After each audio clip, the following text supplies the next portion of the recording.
Bonjour à tous, au programme aujourd'hui on va aller voir Amazon.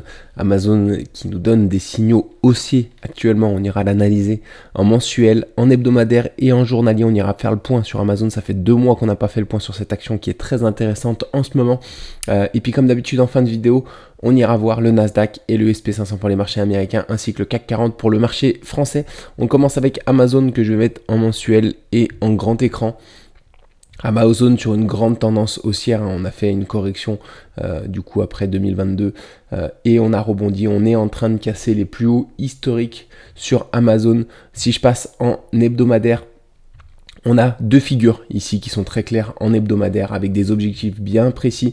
On a cette figure ici, cet élargissement descendant avec une zone de support ici, une zone de résistance ici qu'on a cassé par le haut à cet endroit-là. Les objectifs de cette figure sont les 211 dollars. Du coup, elles sont atteintes 81% du temps. On voit ici qu'on est en direction de ces objectifs. On avait une autre figure également ici avec une zone de résistance ici, oui, et une zone de support à cet endroit-là, un élargissement descendant à angle droit avec une rotation partielle ici qu'on a cassé par le haut à cet endroit-là. Les objectifs sont également les 211 qui sont atteints 90% du temps. On a une convergence d'objectifs ici au niveau des 211 et on va le voir ici avec ce qu'on est en train de créer à cet endroit-là, qu'on a un nouvel objectif qui nous mène également sur ce point des 211 dollars. Donc voilà, rien ne nous laisse envisager autre chose que l'atteinte de cet objectif des 211 dollars. Comme vous pouvez le voir ici, on avait fait une vidéo il y a de ça 2 mois.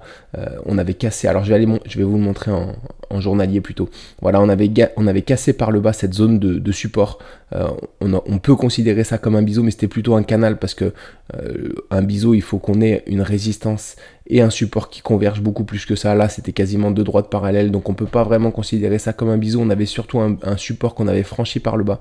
On avait fait une vidéo, il me semble, dans cette zone ici. On avait, en tout cas, on privilégiait cette zone. Je me souviens, cette zone, ce gros gap à combler. À partir du moment où on casse un support comme ça, plus ou moins historique, on sait qu'on part sur une consolidation assez longue. C'est ce qu'on a fait ensuite. Comme vous pouvez le voir, ici, on a cassé par le bas à cet endroit-là. On privilégie également cette zone de gap ici à combler. Il y avait une grande zone de gap ici également à combler. On n'est pas venu mécher. On a rebondi juste au-dessus. Il y avait également, pour le scénario catastrophique, une belle zone de support ici au niveau des 145,40. On n'est pas venu les chercher. Voilà, on a juste comblé ce gap ici. On n'a pas méché ici. Hein. On a rebondi avant ce gap ici pour repartir sur la construction d'une autre figure. Ici, on a fait quelque chose d'intéressant, quelque chose que j'aime beaucoup. Ça s'appelle c'est un gap. On appelle ça un îlot de renversement. Un îlot de renversement. Et les objectifs de l'îlot de renversement sont souvent la base de la tendance, c'est-à-dire de l'amplitude, c'est l'amplitude de la tendance d'où l'îlot vient. C'est-à-dire que là, on a chuté, l'îlot s'est formé ici, donc l'objectif, c'était c'est plus haut ici qu'on a atteint parfaitement sur cet îlot. Donc voilà également une belle configuration. C'est des configurations qui sont assez rares mais que j'aime beaucoup. Voilà, en tout cas, j'ai pas saisi l'occasion cette fois-ci, hein, parce que les rentabilités, on voit qu'après quand on avait rebondi, l'îlot a fait un rebond, donc les rentabilités n'étaient pas ouf, mais c'est vraiment des configurations qui sont très claires et qui nous donnent souvent une configuration assez claire. Ici du coup on a formé un triangle ascendant qu'on vient de casser par le haut du coup avant-hier plutôt. Les objectifs de ce triangle ascendant sont les 213,80, ils sont atteints 90% du temps, hein, ils convergent également avec les 211 des figures hebdomadaires qu'on vient de voir précédemment. Voilà, donc de grandes chances, on a fait une cassure, une belle cassure avec beaucoup de volume. Pour moi, on a de grandes chances d'aller rejoindre cette zone-là. Il faut se méfier cependant parce qu'on a 60% de chances de venir faire un throwback avant de repartir. Ici, c'est ce que je privilégie, hein, 60% de chance, c'est 6 fois sur 10. Si on va avoir une belle zone surtout d'accueil à cet endroit-là. Si on revient à cet endroit-là, il y aura vraiment potentiellement de belles zones d'investissement à court ou moyen terme pour aller rechercher ces objectifs des 213. Hein. Il y a des belles rentabilités à la clé quand même. On a quasiment du 14%. Voilà, si on vient chercher seulement les objectifs des figures hebdomadaires, on aura du 12,5%. Voilà, donc il y a vraiment une belle zone très intéressante si jamais on vient faire un throwback sur cette zone-là. Après, le cours fait ce qu'il veut. Hein. Nous, on cherche en tout cas les scénarios à privilégier, les scénarios qui ont le plus de chances de produire. Et pour moi, en tout cas, d'après les statistiques, le scénario qui a le plus de chances de se produire, c'est un throwback ici pour revenir sur cette belle zone avant de repartir vers le haut, atteindre ces objectifs qu'il faut privilégier parce qu'ils sont atteints 90% du temps et ils convergent encore une fois avec les objectifs des deux figures hebdomadaires. Voilà du coup pour Amazon, une belle zone d'objectifs ici, les 211, qu'on a de fortes chances d'atteindre. Après, une fois qu'on atteindra cette zone-là, il faudra voir ce qu'on nous forme parce qu'on sera un peu dans le flou. Souvent, on sait que les objectifs sont des zones sur lesquelles on a des rebonds, c'est-à-dire sur lesquelles on corrige quand on les atteint. On verra si on fait une correction, on verra dans quelle configuration en tout cas Amazon nous propose à ce moment-là. Peut-être qu'il nous propose une figure, c'est ce qu'on attend, une figure chartiste en tout cas pour avoir des repères, pour avoir de nouveaux objectifs.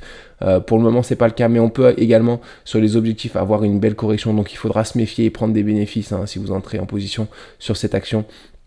Il faudra vraiment prendre des bénéfices à cet endroit-là. Bien sûr, c'est une possibilité de partir tout droit vers le haut et de partir sur un nouveau bull run hein, sur Amazon.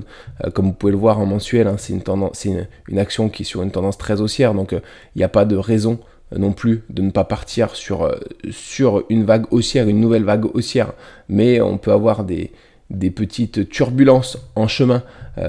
Donc, méfiance du coup, parce que si vous investissez au mauvais moment, vous pouvez en tout cas mettre un petit peu de temps avant de récupérer votre argent, surtout si vous ne protégez pas votre position.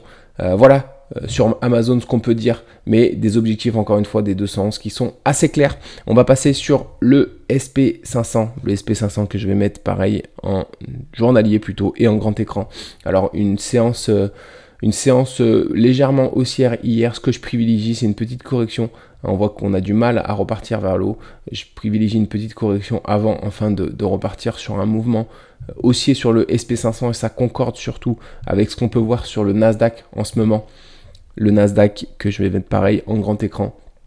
On a une belle zone d'accueil sur le Nasdaq. On a toujours cette figure ici, cet élargissement symétrique de sommet avec une zone de résistance ici, une zone de support ici. On voit qu'on a fait une rotation partielle, qu'on a cassé cette zone de résistance par le haut.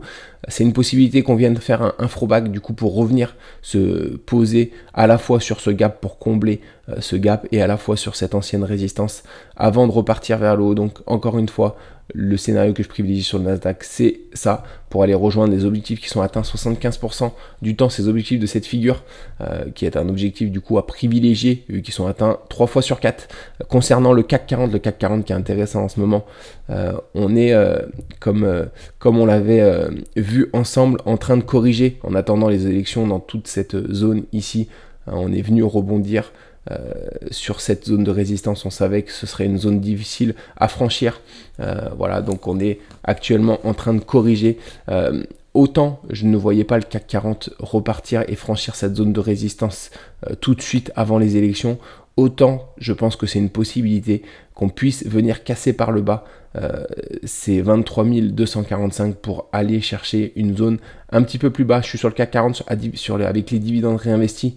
On peut venir du coup chercher ces objectifs secondaires de cette grande figure, de cet élargissement ascendant à angle droit qui sont atteints 43% du temps, qui sont les 22 545 pour combler ce gap et pour ensuite éventuellement rebondir. C'est le scénario que je vais privilégier si jamais on casse les 23 245 par le bas. C'est un rebond sur cette zone des 22 545. Je ne nous vois pas aller plus bas, en tout cas sur le CAC 40.